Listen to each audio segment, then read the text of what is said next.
malapit na po tayo sa school. Time check tayo. 7:33 na po. So, ayun. Late na kami. 7:20 kasi nag-i-start yung flag ceremony. Ayan. Ayan. Hindi na kami nagmamadali pag late na kami. Kaysa ma-stress kami. Ganon din naman. Hindi na rin naman kami aabot sa flag ceremony. Kasi nga late na kami. Yan na. Sana palaging ganito, walang traffic. Ang bilis na namin nakarating ngayong araw dito sa school. Siguro yung travel time namin mga 20 minutes lang. Day, dahil day. Lahat walang pasok kahit mga office ngayon, di ba? Sila lang yata yung may pasok. Ay, okay lang din yung ginawa ng school nila na move bukas Friday para long weekend. Nag-isip lang ako ng mga gagawin mamaya pag uwi namin para bukas talagang ma-rest kami. And of course, hindi mawawala yung pag-jogging bukas.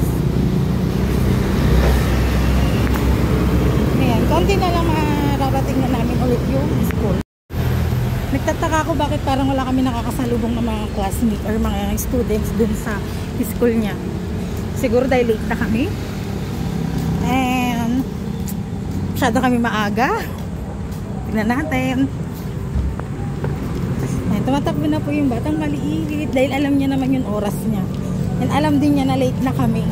Dahil kanina pinagmamadali na niya kami. Pinagmamadali na niya ako na anong oras na daw. Happy? In? The? Pen? Dance Day! Everyone! Nandito na kaya yung mga bungsang kong mga Marcy ko. Silipin natin kung nandito na sila. At ayun, naabutan nyo. Hi ma'am, good morning. Flag ceremony. Kasi late na kami. Good morning po. Hatid ko muna si Poliana sa akin. Ayan. Nabisado yung naman yun. Faster! Go up na. Hurry. O yan na. Poliana, say good morning ah. Hoy. Good morning ah. Good morning ah. Say good morning to Ma'am Rock. Okay?